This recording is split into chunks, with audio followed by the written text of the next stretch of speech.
Fala pessoal, tudo bem? Bom dia, boa tarde, boa noite. Estamos de volta para mais uma de nossas aulas. Quantas aulas, não é?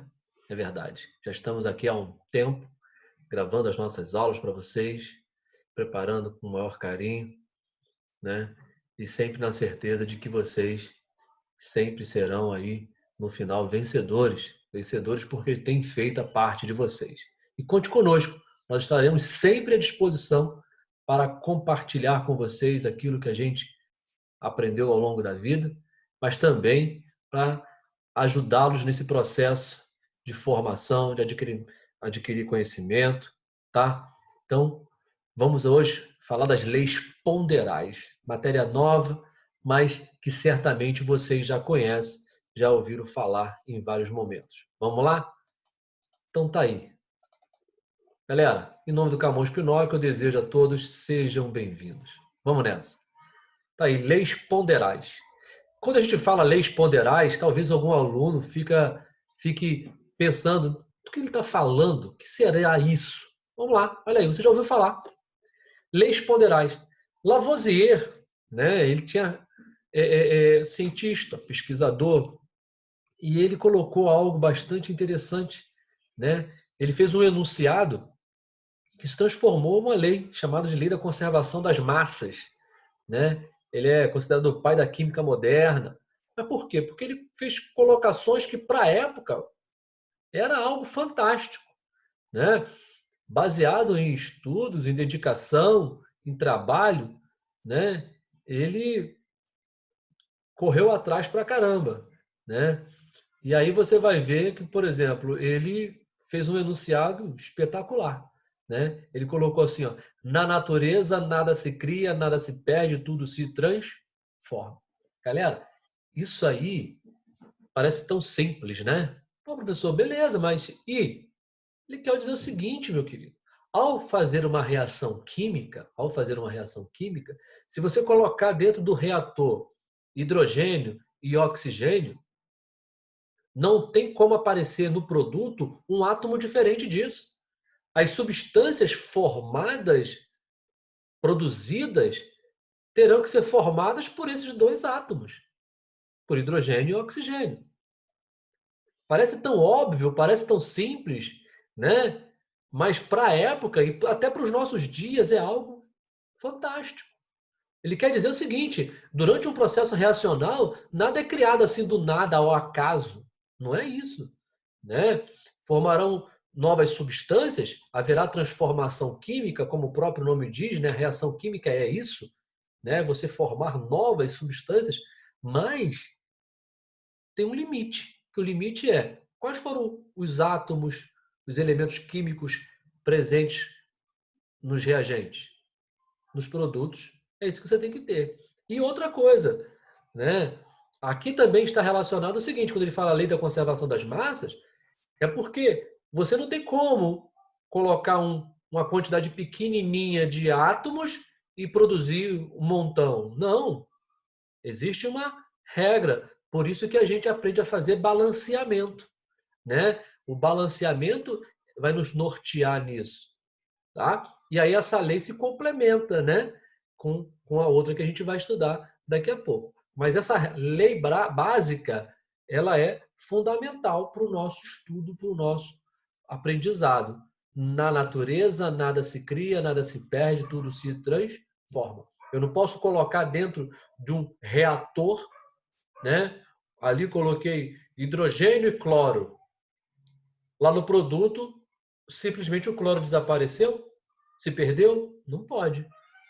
Vai ter que ter cloro lá nos produtos, tá? É nesse sentido. Ah, professor, mas simples assim? Simplista assim? É, tá? Então, é mais ou menos baseado nisso que ele fez essa afirmação aqui, ó. Se eu coloquei 24 gramas de magnésio e 16 gramas de oxigênio, no produto eu tenho que ter o somatório disso, 40 gramas. Ok? Não tem como colocar 30 gramas aqui e aparecer 50 aqui. Pô. Vai criar a matéria do nada? Não, não é assim.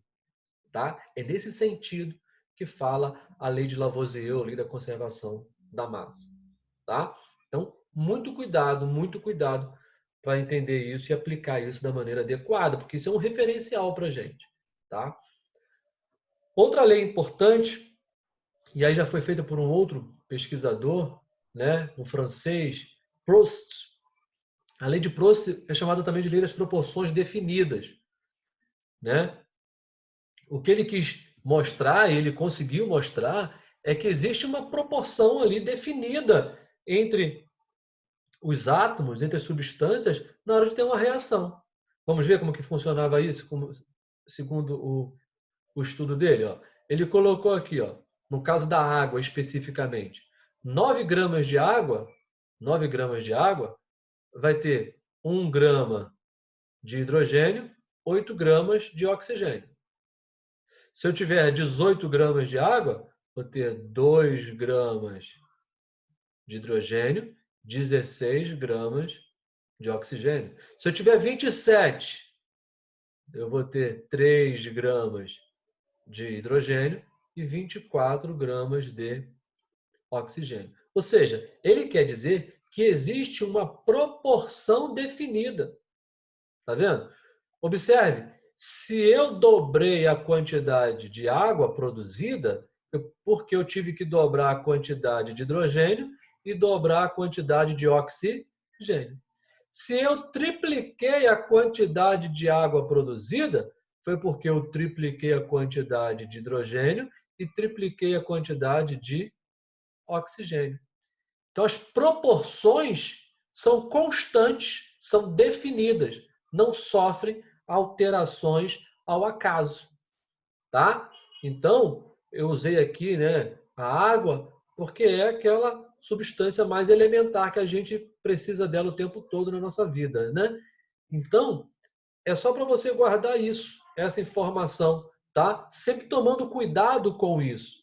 Por isso que é chamado de lei das proporções constantes ou lei das proporções definidas, tá? Então, fiquem sempre atentos a isso, fiquem atentos à lei da conservação da matéria, né, das massas, porque existe um parâmetro que a gente aplica, tá? E esses dois parâmetros das leis de Proust e da lei de Lavoisier, elas servem para a gente, por exemplo, pegar uma equação química e saber se ela está balanceada, se não está, como que deve ser feito o balanceamento, qual a correção que deve ser feita, ok? Então, muita atenção, né? Trago aqui para vocês uma ilustração disso, né? Nós vamos aplicar essas leis ao longo do nosso curso e não tenho dúvida de que vocês, sempre se lembrando disso, vão ter facilidade aí em aplicar isso. Ok? Galera, um forte abraço para vocês. Espero que vocês